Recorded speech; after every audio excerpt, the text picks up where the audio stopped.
What is up, hotties? Welcome back to another episode of Stay Hot. I'm Blaiden Kirk, joined as always by my two favorite co-hosts of all time, Matthew Spawnhour and Theo Ash. Last episode, we did our AFC North predictions. We ranked every team in the AFC North and how we think they'll finish first to worst. We're going to do the same thing today, but for the NFC North. So we got my Browns in the last episode. Today we're getting Theo's Packers. But before we get into that, Matt, Theo, how are you guys doing today? I'm doing good. I was getting my car fixed the other day, and they said it would take about 4 hours.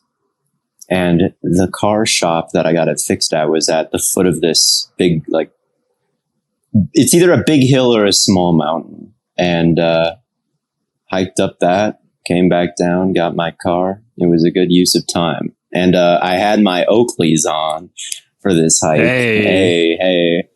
But yeah, it was great. I saw a bird called a Clark's nutcracker on this mountain, which was discovered by Clark of Lewis and Clark on August 22nd, which is my birthday. And I know this because I did a presentation on Lewis and Clark when I was in 6th grade and learned that. And that nugget of information, I remembered that when I saw the bird. Wow. I know. That's actually pretty impressive. Well, I won $50 for this presentation I did on Lewis and Clark in sixth grade. That was a lot of money for me. Yeah. So I vividly remember everything about the Lewis and Clark expedition. If I had won $50 in 6th grade, I think I would have thought I won the lottery. I don't know. It was crazy. I would have gone crazy. I don't know what I bought. I don't remember. Maybe I saved it for a rainy day and it's still in my savings. I think that's what happened. Maybe. I think that 50, I still am in possession of it. I actually do think I brought it to the bank, put it in savings. I think my Theo parents told me to do that. He put it in an index fund. He's in the S&P 500 right it's now. It's 50.75 now. Oh, okay. So, Matt, how are you? I see for those that are watching on YouTube, or for those that aren't watching on YouTube, Matt has a new backdrop here for us today. Very exciting. I wanted to mix up the room. So I moved everything around. I think it was the right choice. You know, I have a big window in my room, and I had my desk right up against it. And I was like, that's cool. I'll be able to open the window right up and be able to look out. But actually, it's not great because you don't want to have the window that close to the monitor you're trying to look at, because it makes it difficult. So I had it closed all the time. And I have a great view, so I feel like I was wasting that. So I mixed up everything, and now I don't have my bed in the backdrop, and I'm going to get new stuff and sort of redecorate behind me a little bit, because obviously it doesn't make sense for the same framing, but I like it now. So that was a big thing that I did. Yeah, it must be tough with the natural beauty of the world, all in front of you, and you've got to be looking at me and Blaiden. I'm glad that that's not your situation anymore. It's hard not to look away. You know how it is, but I can see FC Cincinnati's stadium right now. Wow. I can see into Kentucky right now. You've got your Hornets hat too. What were your thoughts on the Hornets ending Wembanyama's career the other night? Well, I feel bad for the kid. To only get a 1-game summer league career is heartbreaking. I just thought it was funny. I went into that day expecting it to be so bad for the Hornets, and Miller played okay, but I'm a little bit relieved that it's not my guy who's getting all this, because I get angry about him, and I do. Hey, Miller crossed up Wemby, so that's right. Miller had a couple of really nice stands against him. I just don't think they were using Wembanyama in the right way, but he's not gonna post dudes up like that. If he was a LeBron level prospect, it wouldn't matter what way they used him. He would. I suppose. But defense looked good. We'll see. How long ago was Summer League implemented? LeBron didn't play in Summer League, did he? Yeah, LeBron played in Summer League. Did he? Yeah. Interesting. I don't know what his numbers were. Do you? How did he perform? I think they were pretty good. I don't know. It really, really does not matter. I don't care. I think I think it's even less meaningful than preseason. And I know not to trust NFL preseason ever since Jamar Chase stuff happened. I don't think you should bite for anything preseason at all. So I'm not worried about it. They're also kind of just messing around with how to use these guys, and it's more about let me give you an example. A lot of Hornets fans are really upset about like Miller not getting a bunch of like on ball opportunities. And that's not like really probably what his role is going to be year one. But a lot of Hornets fans are upset about that because like, you're seeing a lot of Book Night. You're seeing a lot of like some of these other guards. And it's like the reason why they're getting more opportunities. It's like, this is it for him, you know, like he's got to show out now. So teams aren't necessarily trying to see the same things that they're going to use in the regular season, I guess is my point. They got drafted a week ago, you know, like, right. It's so funny that they even do this, like, oh, time to go play in a big tournament. And speaking of tournaments, the NBA in-season tournament got announced, and I think it looks sick, but the fact that people can imagine some sort of downside to this, but they can't imagine a downside to expanding the college football playoffs is beyond me. It does not make, how is everyone universally against this? Oh my God. But then when it's like, I'm saying like the college football playoffs might not be great. They're like, how do you not like more basketball? How is it, or more football? How's it bad? It's like, I can't believe it. I get told it's almost the exact opposite. It's like everything new in college football gets hyped up, and it's like if you don't like it, you're a traditionalist and you're resistant to change. But in the NBA, it's like the fans are the exact like the flip, where it's like play-in tournaments are going to be a disaster. This is somehow going to be a disaster. I don't know how you could possibly see any negative to it. It's so built into what you're already doing. Who cares, right? Yeah, but I don't know. It's weird.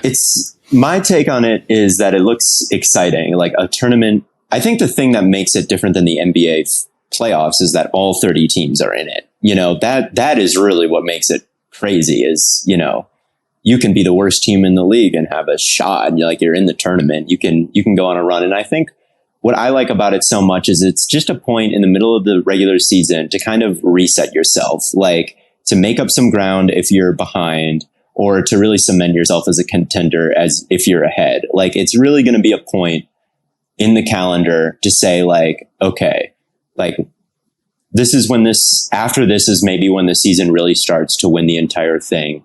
And right now we can use this as either a springboard or we can falter. And I think a lot is at stake in that way, just mentality wise. Like if you go out sad there, you can use that as drive going forward, I guess. But a good showing in that tournament, even if you don't win the entire thing, is going to be exciting. It's going to be exciting to go on a run. And I think everyone who has played high school sports should recognize or understand the idea of a tournament that isn't there to be the finals or to win the entire thing. I mean, I remember playing soccer when I was a kid, and we'd go to tournaments that weren't part of our schedule. They do it in college basketball all the time. Yeah. All the time. Yeah. Every year, a ton of stuff. And then people, why would they ever do this? Just play right. Well, the point of winning isn't to win the ring. So why would this tournament matter? And it's like, it's just a different thing. You know, it's a different thing to win.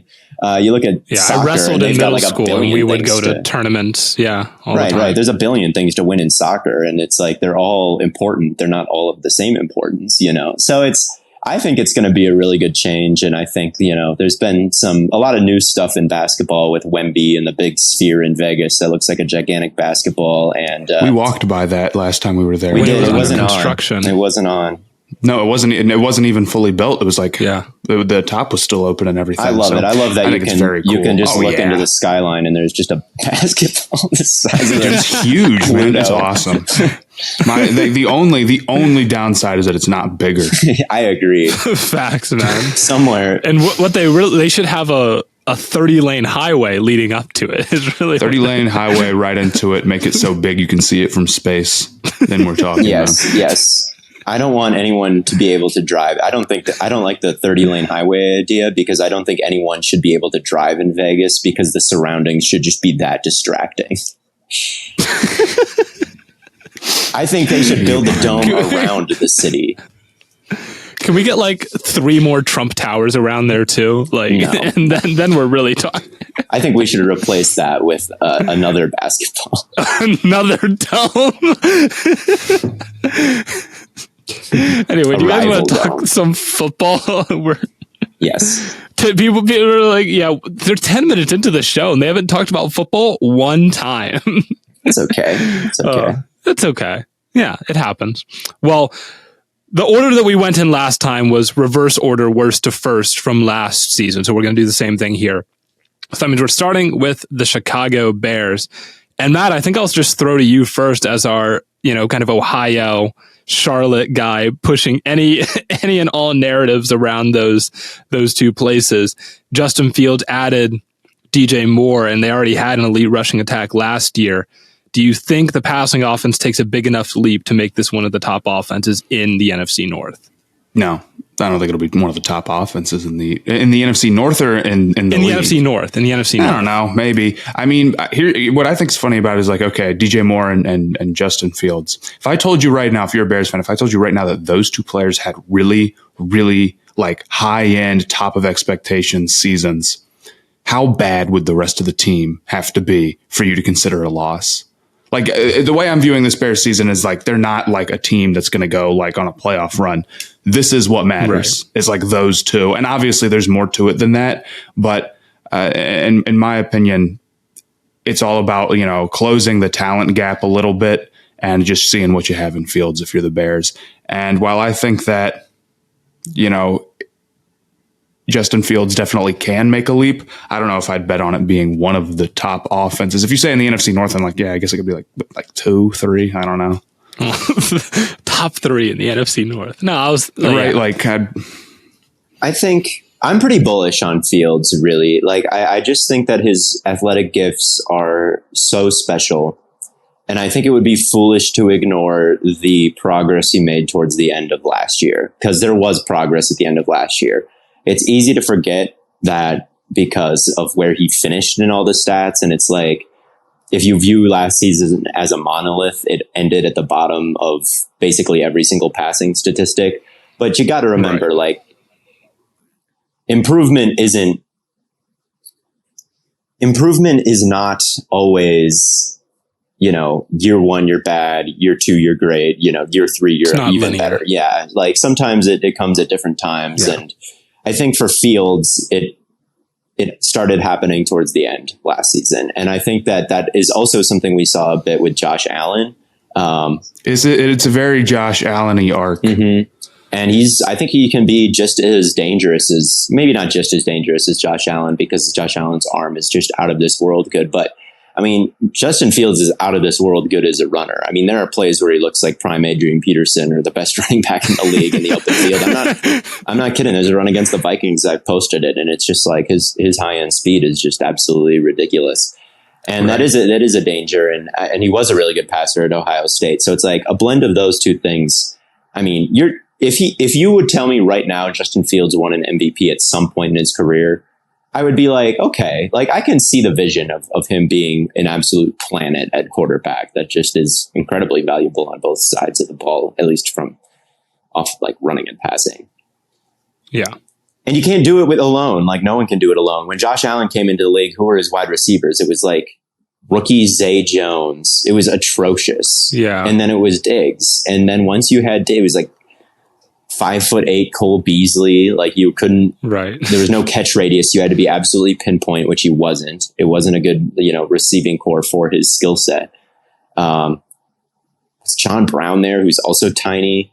Go look at whatever year, was it 2017 that he was drafted or 2018? Like go look at those Bills teams and look specifically at the wide receiving core. You'll see what I'm saying. It was one of the worst of the past several years, I would say. And also one of the worst of the past several years was the Bears. Like we knew Justin Fields was playing on Dark Souls mode last season. Like you could just look at the roster and say that. Yeah. So now that it's not that, with the addition of DJ Moore, and Matt, I don't know if you want to talk a little bit about DJ Moore's skill set as a Panthers fan. I think any quarterback could use DJ Moore. I think that he's a true wide receiver one.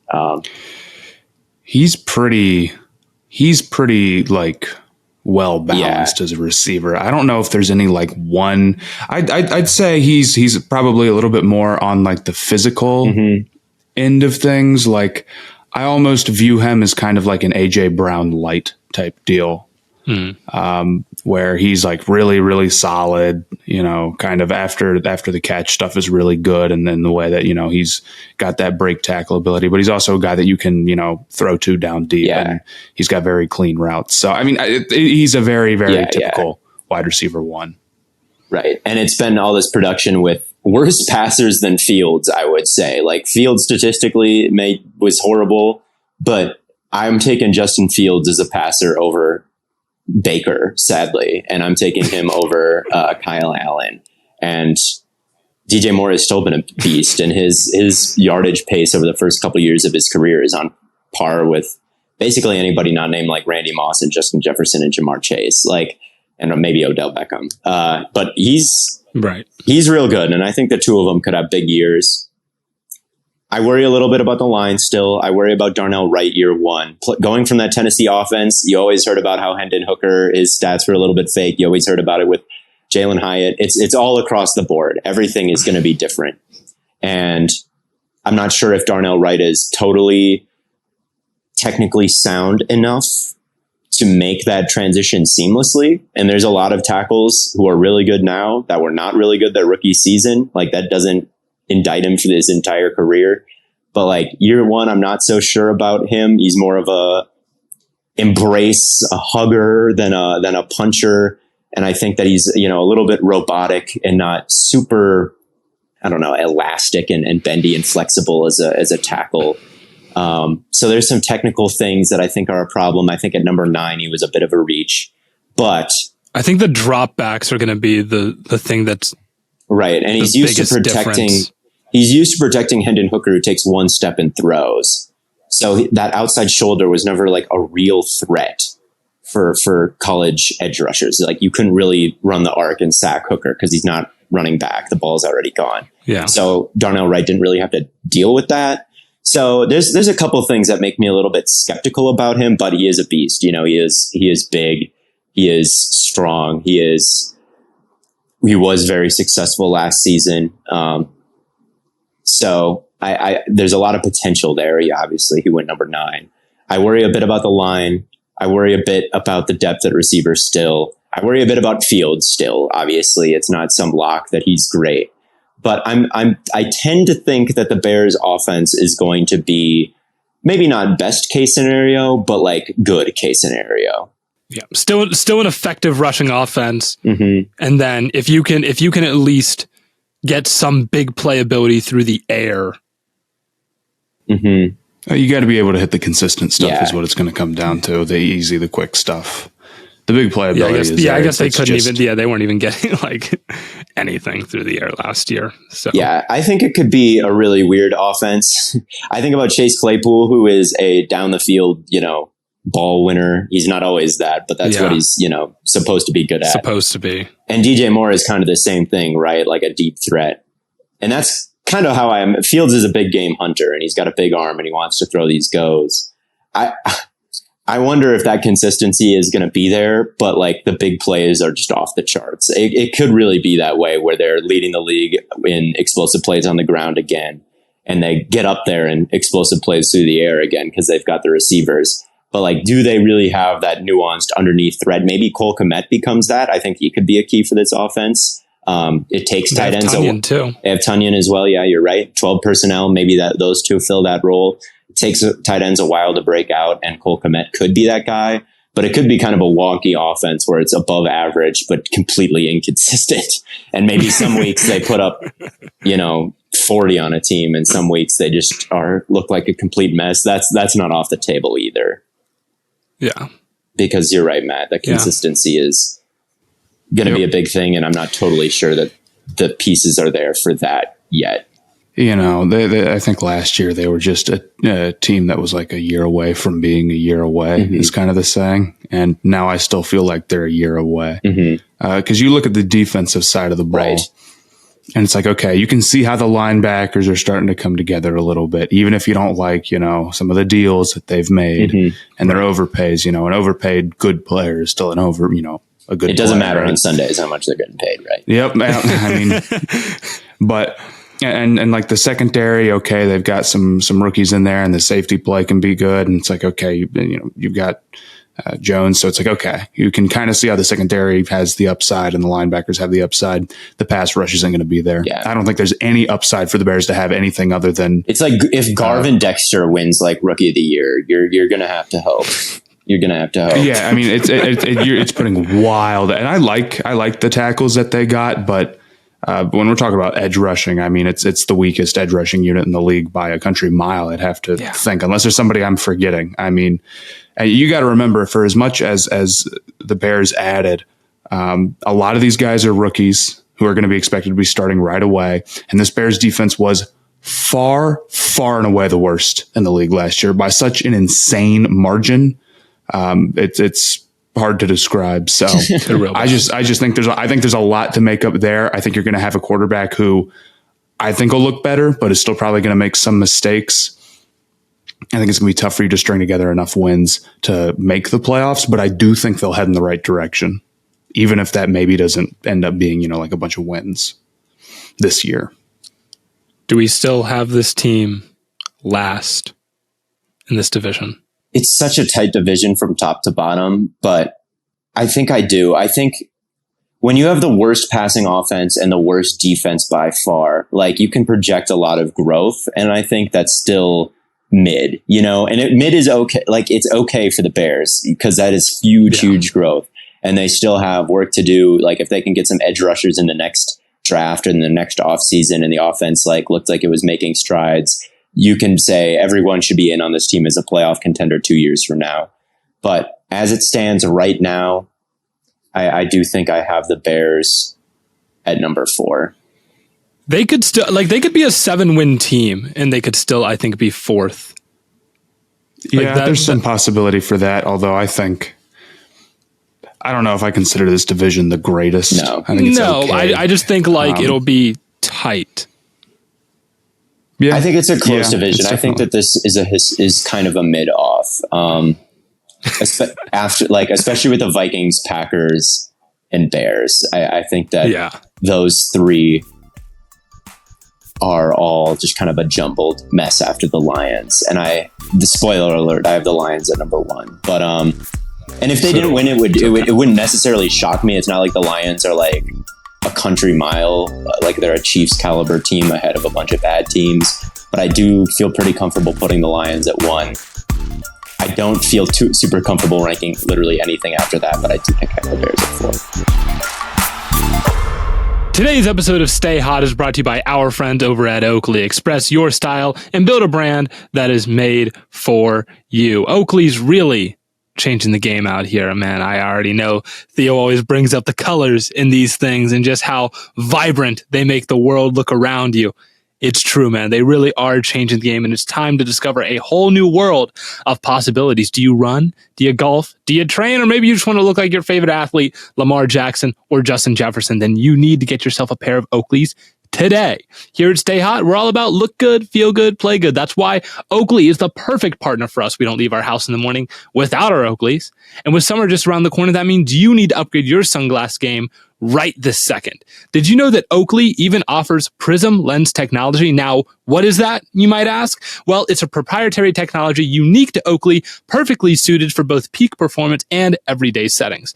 Want to know more? Well, you can just head on over to Oakley.com and do your own research. And while you're there, go ahead and get yourself a pair of everyday glasses that'll be sure to change your look for the better. When you wear Oakley, there really is more than meets the eye. And don't just trust me, don't just trust Matt, don't just trust Theo.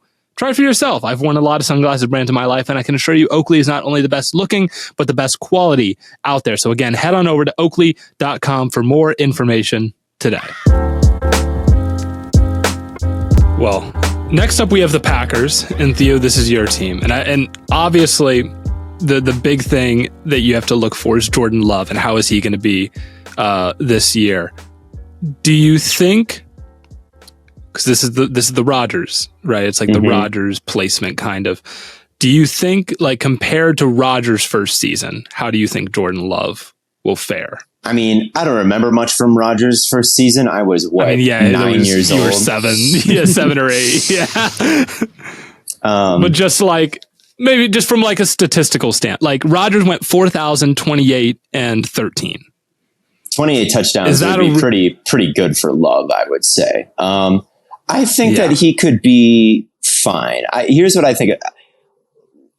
I think Love is going to be competent. I'll say that. I don't know what the numbers look like exactly with that. I think that 4,000 yards is I mean, the Bears have never had a 4,000 yard passer in their history, and that's not a shot at the Bears, really. I mean, it is a little bit, but 4,000 yards is not a guarantee. It's not a guarantee. Right. I would say like 3,800 yards, maybe 4,000 with the ground involved. But maybe like 3,800 passing yards, 23 touchdowns, 11 interceptions. It would be like my expectations for this first year. And if it's better than that, I would say good. And if it's worse than that, I would say, oh no. Those are like, I think if you ran the season a million times, it would look something like that. Yeah. I think that's reasonably fair. But I'm optimistic it won't be a disaster. I don't want to get my hopes up too high. But when you watch Jordan Love in his career, and I made a YouTube videos on this, the All-22, it's the Chiefs game and it's the Eagles game, really, are the two like big points to watch. The Chiefs game, they were blitzing him. The Packers weren't ready for it. I don't think they were calling good plays to beat this blitz. The line was not all set. Jordan Love did not even have a full week to prepare because this was the Rodgers lies about COVID week, where we all learned that he was simply immunized and not vaccinated. So I think like the protections were bad, and like it was just kind of a mess of a game plan on the offensive side of the ball. And Jordan Love didn't perform super, super well. But when I watched that game, I understood what he was trying to do. And that is important to me because when I watch Zach Wilson, for example, or some of the really, really horrible quarterbacks, like I don't understand what they're trying to do. I'm like, what are you doing? You're turning your back to the defense. You're doing all these crazy things. You're looking at things that aren't there. With Love, it was, I have to hit the top of my drop and I'm going to bomb it to Devontae, basically, was his game plan. And I thought that was a perfectly understandable thought process for him in that game. It was like, just Devontae single covered. I'm going to hit the top of my drop, and I don't care if it's a go. I don't care where he is on the field. Like, I'm going to try to get it to him. And he just couldn't hit the throws under pressure. It was a lot of deep passes with guys unblocked coming towards him, and he just couldn't connect on some of the hardest passes that a quarterback can attempt.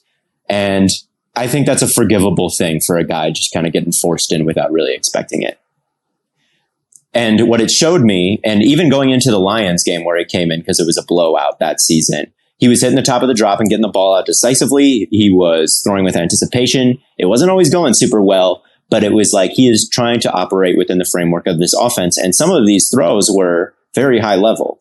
So there was that in that 2021 year, and his time to throw was pretty quick. Then you go into the Eagles game when Rodgers hurts his thumb, and he is hitting the top of his drop, ripping seams in intermediate closing windows with anticipation and hitting them, and also scrambling out and hitting some throws on the run. And so it's a really small sample size, but you can tell what his mindset is and what you can tell what style of player he is. And I think there's a world where he's almost a little Dak Prescott-y, where it's, someone who wants to operate in structure and is aggressive operating in structure, but also has the athleticism to make things happen when things go wrong. I don't think that he's going to be elite at that. I just don't think that he's not going to be a game breaker like Mahomes or Josh Allen. Like I don't think that's going to be his style, but I think that he can be a pretty commanding presence as a pocket passer with the extra stuff, which is exactly what you're looking for. So he's shown the ability to be a really high level quarterback, and we'll see if it works out year one. I'm optimistic, but I don't want to get my hopes too high. Okay. The only reason I asked was because I was like, well, let's look at how Rodgers did his first season, and they were a top 5 offense, and they went 6-10. I think that's a tough comparison. Rodgers is a 4-time MVP. Like Rodgers, he's not going to be as good as Rodgers, and that's just something that we all need to come to terms with right now. In his first year as a starter, he's not going to lead a top 5 offense, most likely. The receiving core is promising, but it's just so young. I could see a world where they grow up and turn into a pretty formidable unit. I could also see a world where we look back and it's a "how loyal are you" graphic that we quote tweet years later because it's Jaden Reed and Romeo Doubs and Christian Watson and a kind of a new offensive line and Jordan Love. It's like there's no guarantee any of these dudes are real good, but I think Christian Watson, Doubs, Reed, and Love have a real chance. I like all those guys. And with Watson, at least, we've seen some pretty spectacular results already. with the end of last season. So it's not like those are completely unfounded. It's just so young that I expect there to be, kind of like the Bears, some growing pains. Maybe some weeks they look great. Some weeks they look like they have no idea what the hell they're doing. I think it's going to be an inconsistent offense. I think it's going to be a high ceiling offense. I think it's going to be a low floor offense. It's going to be all these things. And I'm hoping that it ends around league average, honestly, when it's all said and done. I think that's a reasonable expectation. I think the consistency will also be a problem for them. I agree. I think the receivers are maybe not as put together as you'd like a unit to be, even though they do have the talent. And I do think Watson probably beat expectations a little bit last year. So I think that's the right call on them. I can imagine, because LaFleur comes from the Shanahan world, and the Shanahan world has made quarterback play pretty easy over the course of the last several years, So if he can kind of get back to that, like with Rodgers, obviously, and with Adams, they would kind of just isolate Adams, make Adams the first read, and have the Rodgers would just throw it to him, and it would be perfect accuracy, perfect route, and they'd shred people. That's not really the case anymore.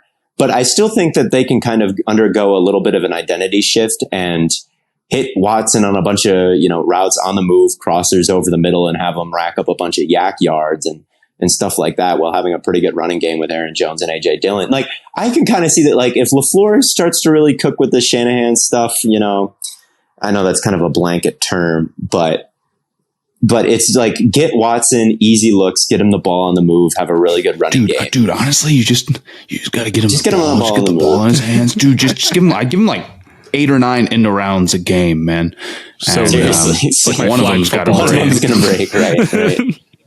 And then the defenses for the Packers, like, I think it looks good on paper. Obviously, Rashawn Gary was on a Defensive Player of the Year type run before he tore his ACL last year, and people are going to think I'm crazy, but he was first in the league in pressure rate on 3rd and long. Like, when he could really pin his ears back, there was absolutely nobody better at getting to the quarterback than him last season. He was pretty special. It sucks that season was derailed, because I think he could have cemented himself as a very, very high level, maybe even top 5 edge rusher. We'll see if he gets to that point coming off the ACL.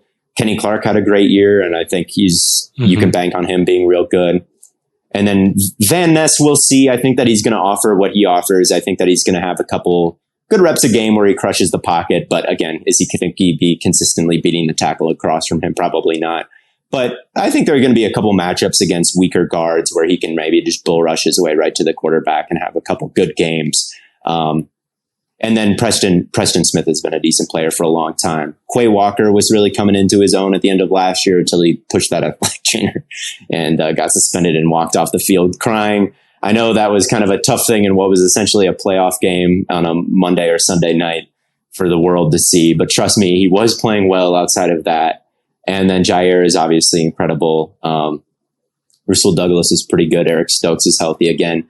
The safety play is going to be rough, and that could be a big problem. Joe Barry is a bad defensive coordinator who plays way too soft. He does not want many guys in the box, and he wants to put a roof on everything and play conservative. The problem is the safeties make mistakes, and there's big plays anyway, and there's no one in the box, and they suck at defending the run because Gary got hurt, and Gary is not always the most consistent run defender anyway. And so it was a terrible run defense. The safety play was garbage, and they allowed a lot of big plays, which really should have been the strength of the defense. So I think they need a complete change of identity on defense or completely new personnel, and they didn't get either. And that concerns me. So it looks good on paper, but it looked good on paper last year and ended up being super mid. I think that it will underwhelm again based on the talent they have. Hopefully it's not quite as bad if Gary can stay healthy. But overall, I think this team is very similar with the Bears. I could easily see them finishing 4th in division. I think there's too many question marks for them to finish 4th. I know this has just been a Theo monologue, but it's my team. So I have them at 3rd. Yeah. I went on the monologue with the Browns. Maybe I have them at 2nd because I'm not a huge Vikings fan, but I'll put it at 2nd. I think I'll put them at 2nd after all this. Yeah, I think so. I've got them at 3. That's okay. I also have them at 3. Mostly just to make you mad. Oh. No, I don't know. I just think there's one. It's like the defense was like really not great last year, and they do underperform their talent. And you've got a quarterback who, like, I believe you, but he's played one game. Right. You know? No, the receivers are a question mark. And it's like, bro, I mean, this is getting. And it's like I like the talent they have on defense, and I kind of like where the receivers are going, and I kind of like Jordan Love, but it's one too many things. Yeah, they could be terrible. I mean, it's the biggest unknown, I think, in the entire league is the Packers. I think anything could happen, and when it's up there, and when anything could happen, it's tough to project, playoffs because more teams miss it than make it, so. Right. I feel like if you're the biggest wild card, that probably bodes poorly. I would rather be the biggest sort of thing. Yes, I would definitely rather be like, because people are like probably a little bit more optimistic than they should. I mean, everybody me and all of us included, we're probably all a little bit more optimistic than we should be about teams. So if you're 50-50 on a team, if you're the team that like is 30, banking 70. on the most unknowns, it's dude, just our receivers have to develop, and the quarterback has to be good right away, and the defense has to just be better. And yes. Joe Barry, just all he has to do is be completely different, dude. Right, me was Joe Woods last year. But it is very. You can't discount the athleticism. I think like if you were to just measure them up in terms of like athletically, I think the Packers might be one of the most athletic, if not the most athletic teams in the entire league. And I think when you've got those kinds of players running around, and a lot of them are high draft picks at this point, and a lot of them are good players. Like if I told you Jair would be an All-Pro and Aaron Jones would be an All-Pro and Gary, and Kenny Clark, like maybe not All-Pro, but Pro Bowlers, like they've got a couple stalwarts. And if I were to tell you Christian Watson were to make that jump, and if I were to tell you, Jordan Love was a decent starter, then all of a sudden it's like, yeah, in the NFC, it can make the playoffs. So it's not like these are huge leaps. There's just a lot of them. I think. Yeah. Right. I 100% agree.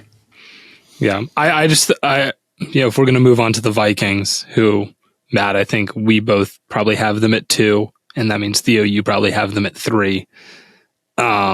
I just think the Vikings are I'm a little bit more sure of the Vikings offensively. I know the pass game is going to be good. Like I'm pretty confident that Addison's at least going to be okay. Yeah. And that KJ Osborne. Here's what I'll say. I'm confident that Addison is an upgrade over Thielen. I think Thielen was really rough last year. Osborne, and then you got Jefferson and Kirk Cousins as, Kirk Cousins. Yeah. That probably sets your floor at least, mildly high. Offensive line is still going to be a problem. Like this is a very typical Vikings team. It's not too different. And the big thing you're looking at here is like they went 13-4 last year and won like a ridiculous amount of 1-score games. And this is a relatively similar team. There's some changes. It's a relatively similar team talent wise. And you probably feel like things are going to not break that well again. Flores is the big thing, right? They brought him in. He's going to be more aggressive. So what the real X factor for them is because, okay, super aggressive. You're going to be blitzing a lot, all that type of stuff. Puts a lot of stress on the cornerbacks. Did Miami, comes from the Belichick, tree, puts a lot of stress on the cornerbacks in New England. Murphy and Booth are probably their 1 and 2. Oh man. And Murphy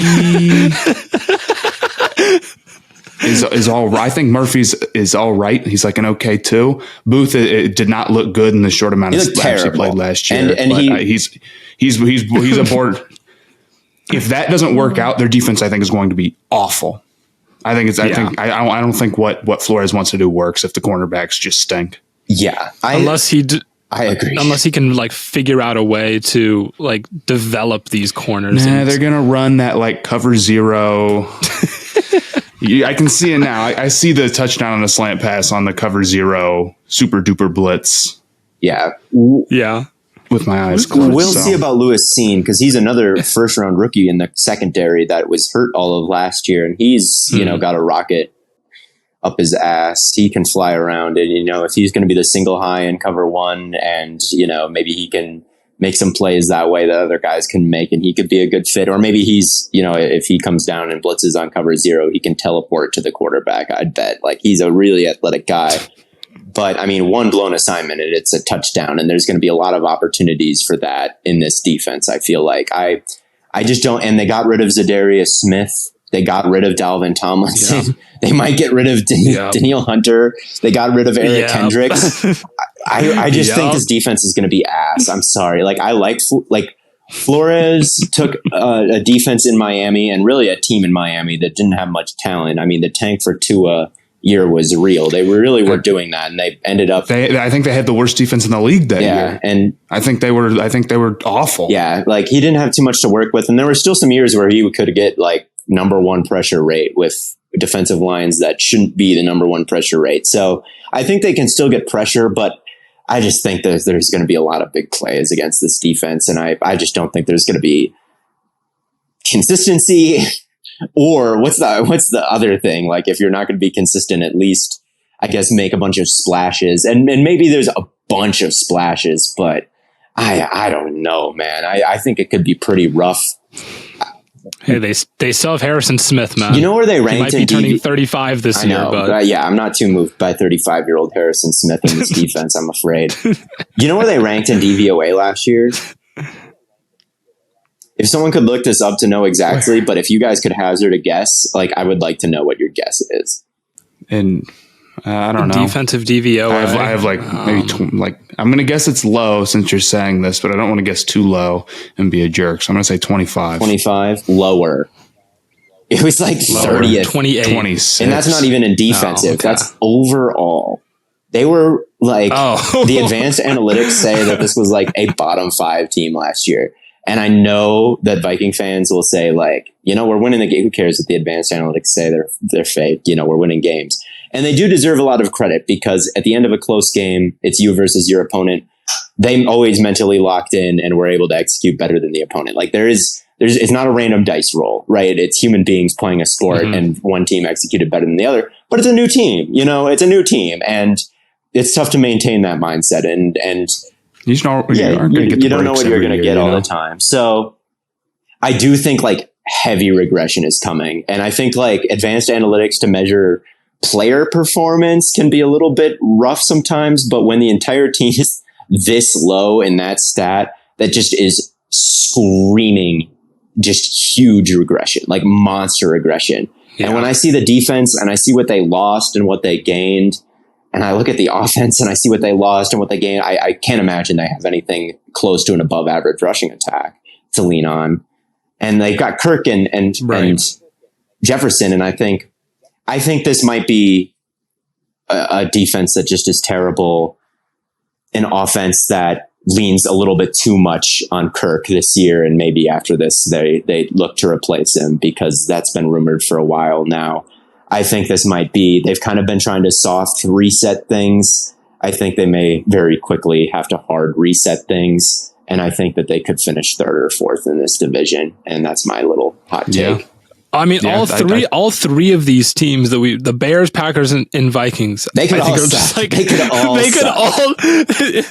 It's like, which one's going to be 2nd, 3rd, and 4th? Like, any of them could be. I think they could all be in the playoffs. Like, maybe the Vikings could still. Kirk has been good in close game situations for a while now. It feels like.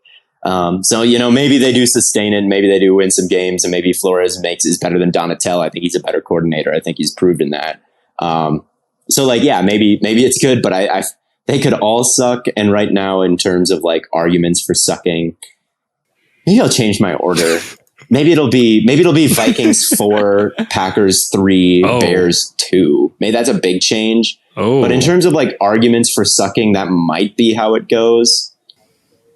I don't know. I think I'm not super confident in my order of these bottom 3. I'm afraid to say. You're making a very convincing Vikings defense is going to be really, really, really bad argument. It's like, I don't want to bet against Flores, because I know I could make that case for any 3 of these teams. Mm-hmm. Flores has coached the worst defense in the league before. I guess not his fault. And if this defense is bad, that's not his fault. But he is not some like, I can make whatever work guy, because nobody is, because you got the guys you got. And we kind of know what's going to be expected of some of these dudes. And I just don't know. It's going to be bad. I think it's going to be tough. But I believe in Justin Jefferson. Yeah. How far do you guys think like Justin and Kirk, like that's the most important thing. If any year for Justin Jefferson to win MVP, it's now. Like, yeah, it would have been. Let's ride, man. It is the most. It would have been last year. It would have been last year, but because they were like they were 13-4, and if he had gotten to 2000, like it would have been like I think that could have been a legit conversation. But yeah, it's probably the most this year. The closest to a sure thing of any passing attack in the division, right? I just think I think they Fields and Moore could Fields and Moore pass Kirk and Jefferson is the best connection in the division. I don't know. Jefferson's pretty damn good, and Kirk has gotten better. I think Kirk has gotten better over his time in Minnesota. I feel like Kirk was more aggressive last year. Yeah, I think so too. He was a little. I think so too. I think maybe it's just like confidence in Jefferson. Yeah, maybe that's what it is. But I posted a video of he took this deep shot to Adam Thielen, and all the Lions fans flooded in. They're like, Jerry Jacobs is amazing because he was the corner on the play that like broke it up. Mm-hmm. But Adam Thielen just dropped it, and it was kind of just a dot from Kirk Cousins. I do feel like Kirk. I agree that he was a little bit more aggressive last year and played pretty well. So I don't know. If you have the best passing attack, tough. It's the most important thing, and they might have that. So I guess that's the argument. But yeah, just the rushing attack, the best group of everything else. I don't know. The interior offensive line and the defense. And Ingram Hunter is still on the team. Hunter is still on the team for now. We'll see if that changes. But I guess that leaves us with. Last but not least, I assume we all have them at number 1, the Detroit Lions. They probably, here's the thing, right? Is we were kind of critical of their draft and of, some of their off-season moves. But like overall, the team is still the best one here. Their secondary is probably the best collectively. And then the only thing you really worry about is like the front 7 outside of like Hutchinson, I guess. But I think like the offensive line's really good. The Jared Goff was pretty solid last year. You're getting Jamison Williams back. I think this offense should be really nice. Amon-Ra St. Brown. They added Jahmyr Gibbs and Montgomery. So, the run game's going to still be there. I just like, I'm the most confident that this team's going to be good on the ground, good through the air, and I'm confident that they're not going to give up a ton of big plays on defense. They might still get run on. I don't know if Jack Campbell fixes a defense that was like dead last or almost dead last in run defense last year. He helps. He helps right, but I don't know if he like completely fixes it. No. Well. I think the diagnosis of the Lions is honestly pretty simple. I mean, they had like a borderline top 5 offense last year, and for the most part, they're just bringing everybody back. Gibbs is different, I guess, but like worst case scenario, it's like, what are we even talking about with that stuff, right? They're bringing back the same offensive line, same coordinator, same stuff, right? Mm-hmm. So they're upgrades, and even really. Gibbs and Montgomery are like kind of, I think, going to be used in a similar way to Jamal Williams and DeAndre Swift. And then like Jameson's just like players in addition to that receiving room from last year, basically. So, right. But I think the thing you're looking at is like, okay, well, they were all right last year. Offense is going to be pretty much the same. It was really good. And there's a lot of room for growth with the defense, and not everything has to break their way perfectly, but if Campbell can step in and help the run defense, that'd be great. If some of these secondary players can step up a little bit that they got, that'd be great. If you can see some jumps from the interior defensive linemen they've got, that'd be great. Hutchinson, I like their edge rushers. I think there's a lot of places where you're like, that could be better, and that could be better, and that could be better, and that could be better. So even if their defense is approaching average, they could be a pretty good team, and that's why I've got them at 1. Yeah, I mean, I think the secondary is like pretty, like obviously going to be a massive improvement Cam Sutton was good for the Steelers last year. Emmanuel Mosley, I think, is a pretty solid corner when he's healthy. They have CJ Gardner-Johnson, who can kind of do a lot of things. Brian Branch can do a lot of things. I know Lions fans really love Jerry Jacobs and what he brought to the table last year. I mean, I think that secondary is like really, really strong. Their secondary was also incredibly banged up last year. Yeah. They were getting down to like some pretty practice squatty guys. So just if they can be healthier, if that dice roll goes a little bit better for them in the secondary, yeah, it should be a big upgrade. The only problem with their secondary and why I hesitate to say it's the best unit is because of all the cover one they play. Like they kind of play big boy defense in the secondary, and it's like as a collective unit, it's all right. You know, there's some players that I like there, but when you go up against a Justin Jefferson and you're playing a bunch of man coverage, who do you have to throw at them? You know, like they don't quite have that guy. And last year, I mean, Justin Jefferson had what, 210 something yards on them. I don't think it'll be quite that bad again because like Oruwariye is gone and hopefully Hughes isn't getting playing time. But still, you know, it's like, what can you throw at the top guys at the league and who can you really trust to lock those dudes down? I don't think they have that guy, and they don't necessarily play a style that masks flaws in that area. So I don't know if they'll have like maybe in a talent. When it comes to pure talent, maybe they have the best secondary. I would say the Packers have better corners pretty easily, but the safeties are a huge question mark there. And in the Packers scheme, the safeties matter a lot because, you know, they're kind of limiting. They're trying to limit big plays as much as possible. So yeah, I don't know about that, but it's just the team with the least amount of questions by far in this NFC North. I think Fields is still a huge wild card. Love is a huge wild card. Flores and the Vikings defense is a huge wild card. And the Lions, Detroit doesn't have any wild cards. Like Ben Johnson stayed, Jared Goff stayed. The receiver room, you know, obviously it could be a little bit shaky until Jameson Williams comes back. And I guess he's a wild card, but last year they were right. Yeah. Last year, it's not like he gave you anything besides a couple deep touchdowns at the end. His speed is pretty special. So I'm optimistic about him, even though he didn't make too much of a dent towards the end, but you can just watch him move around and say, and it's not just that guy's speed, going to be pretty tough right? to Like contain. he moves well just as a receiver, I think. He's got to get some reps. Yeah. I mean, they traded up from 32 to 12 for him for a reason. So yeah, I think like Goff isn't a great quarterback when you move him off of his spot, but it's hard to move him off of his spot because he gets the ball out to Amon-Ra St. Brown in 1 second or Jahmyr Gibbs in 1 second. Ben Johnson makes it tough to play fast because he's someone who will, you know, hit you with some crazy play calls and hit you with a lateral.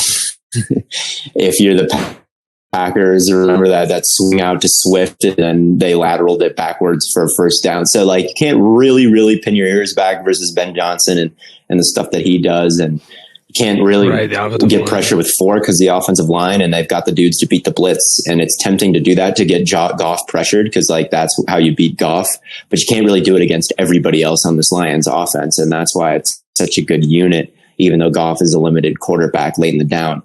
And yeah, I think they've got a good formula. I think their defense is going to be good enough, much like it was at the end of last year when they went on their winning streak. I think Aiden Hutchinson is good enough. I don't think that he's quite a premier type of guy, but he's already pretty good. So if he had 10 sacks and was a plus run defender, like it wouldn't necessarily shock me. James Houston is a dude who could like sneaky lead the league in sacks because that guy's a pretty special mover. He just is tiny and can't really defend the run. So it's all about getting the snaps for it. But he had like 8 sacks in like 6 games last year and they were all legit sacks. It wasn't like one game he cleaned up 3. It's like he was hitting moves, crazy moves and getting sacks. So now that you know what you have in him and he could play a full season, I think he could really pile up some.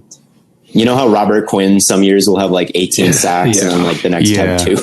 I don't know. I feel like he could kind of have one of those. His bend is so good that like I just think that he can really easily pile up the production, and he did last year.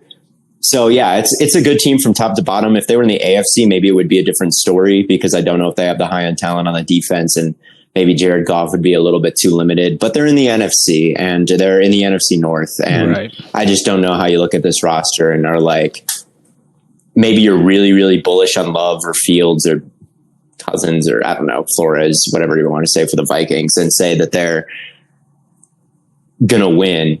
But I don't know if anyone would have the Lions lower than second in this division. Maybe there's one team in the NFC North with a formula you really like, but the Lions are the safest pick. And I think they're the correct pick to win it right now. They have the highest floor. And they honestly don't have like a bad ceiling either. I don't think they have the highest ceiling. They don't have the highest ceiling, but they don't have a bad, like, I honestly think the Packers have the highest ceiling. Like if Love was like really good for whatever reason, I think the Packers would be pretty scary, but that's a pretty huge if. Yeah, we get he turns into like Mahomes instantly. I mean, if he was like one of those guys, like a Herbert or a Lamar or a, first season as a starter and everybody's like, whoa, this is an MVP candidate. Like there's a chance that happens. And I think their defense is better than the Bears. So I think that they had the highest ceiling in the division. I just don't think they'll hit that ceiling. I think that's kind of a hard thing to project. But for the record, we'll say Lions, Packers, Bears. We'll say Bears, Vikings. Fuck it, why not? For the order. Okay, sounds good. Is that for me? I don't know about you guys. Your final answer? I'm gonna do my record predictions on TikTok, and like who knows what I'll say then. But right now, that's what I'll say. Right now, exactly. Yeah, I'm basically just going last year, but flip the Lions and Vikings. Yeah, and I think that all three of those the Vikings.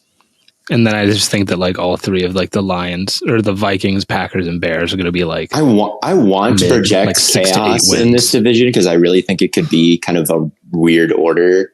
I just don't know like what the order is going to be, and I don't want to be horrifically wrong. I won. But who's going 2-15? Different than a lot of people would do. So. I don't know. Yeah. We'll be wild and crazy and say Minnesota is the 2-15 team out of all of these guys. I don't know. Jefferson and Cousins could just drag them like they did last year to 13, I guess. And then Matt, you have the same as last year, but flip the Lions and Vikings. I think I'll put the Packers over the Vikings. Oh, okay. So I'll go Lions, Packers, Vikings, Bears. Hang the banner at Lambeau. Matt second in the division realizes that they'll finish second in the division instead of third. Well, you know who would never finish second? Only banner we hang for a while. You know who's never going to finish second? Though? Interrupted. Our good friends over at Oakley, and they're sponsoring our mailbag segment so we can try and get you guys more involved in the show. Make sure you trust the best in eyewear business with your summer fit this year. Oakley is not only the best looking eyewear on the market, but also the highest quality. So get on over to Oakley.com today and snag a pair. They look great, man. Again, that's Oakley.com. Get yourself some Oakleys. But for the mailbag, we have a couple of questions from our Twitter. Again, if you want to be involved in this, make sure you follow us at StayHotPod on Twitter. First one comes from Connor Cunningham on Twitter. Do you think Arthur Smith will be fired if he doesn't make the playoffs this season in a weak NFC South? No, he probably has another year. I guess it kind of depends on how the season goes, but if he wins like 8 games and somebody else gets 9, I don't think he's gone. Yeah, I think it kind of depends internally on like how big of a part he played in Ritter starting. Like I could see a world where like he really pounded the table. Like Ritter is my guy. Like Ritter will be good. Like I can win with this dude. And then if he doesn't win with this dude, then maybe they could be like, you're stupid. Or Ritter, like if Ritter's terrible, they'd be like, okay, you put all your chips in. But like we don't know what happened. We don't know what that decision-making process looked like. And for me, I would say like they kind of overperformed last year. Did they not? The Falcons were a pretty popular team to be the worst team in football. A lot of people had them as like, the worst team. And they were a game away from winning the division, which wasn't a huge accomplishment, but I think they were better than a lot of teams thought. And I think he's a good offensive play caller. A lot of people hate Arthur Smith solely because Marcus Mariota couldn't hit a broadside of the barn and Kyle Pitts didn't put up fantasy points. So people were like, Arthur Smith, he ruined my fantasy team. Oh. So I feel like people are like lower than Arthur Smith, literally 100% because of the Kyle Pitts situation. But he should be applauded for what he did with the talent last year. I think they were like an above average offense for a long stretch of time. So unless it's a pretty the run game was disaster, no, I don't think he should be fired after a season with no playoffs. Yeah, I agree. Yeah. I mean, again, unless Matt said like if they were like really bad and like Ritter showed no improvement. Yeah, obviously, if you're the number 1 overall pick, Arthur Smith probably does not have enough clout to like survive that type of situation. But like, I don't think they'll be that bad. Like, I don't think so either. I mean, I think they probably will. I don't know if I'm quite ready to, but I might predict them to win the division. Yeah, if Derek Carr and the Saints win the division and the Falcons finish second or even third, I just don't think that's a fireable offense at all for Arthur Smith. So probably not. Right. Right. Next question comes from Will Parks, also on Twitter. Who were draft guys that you were super high on that were busts, non-injury related? So Okuda's a good one. I thought Okuda was going to be so good, and he hasn't turned out yet. Although he still could, but yeah, that's my number 1. He was unbelievable at Ohio State. How about you, Blaiden? I'm trying to think. Like, I can't think of anyone off the top of my head, but I know I have one. There are guys I thought would be mid that are good. Well, I was gonna say Treadwell, but that was kind of injury related. No, he's just sucked. No, it's not his fault, man. Well, when was Treadwell drafted? I mean, when did you like Treadwell? And you're like 14? Yeah. So does that really count? Probably not. Probably not. Let me go back to usually when I miss it's because I'm really low on someone, I'm realizing and that. Then they are good. Like Jamar Chase, I wasn't super in love with. Terrace Marshall is someone I really thought was good, and he hasn't done much yet at all. Hey, but his arrow is kind of pointed up in terms of like playing time. What do you mean kind of? It's pointed way up. Yeah, and he showed some promise. It's way up, man. Thielen. I'm sure there's someone, but I'm probably just like selectively. That's what I'm saying. I can't remember any. I never get anything wrong ever. That's tough. Yeah. Okuda's Dax Milne. I was really high on Dax Milne. When did he get picked? The 7th round? He was a 7th rounder. Yeah, but like I thought he was good. Like I thought he was actually like really doesn't good. Make the roster. Yeah, in that case, I'm going to say Frank Darby from ASU. I thought he had a real you can shot say, to be a contributor. Who's the one quarterback that like switched to tight end? Oh, Felipe Franks. Felipe Franks. That's got to be our biggest miss. Is he still on the team? Man? He is. He's still on the team. Is he really? He's a fighter. Oh, let's cook. No, we're so up.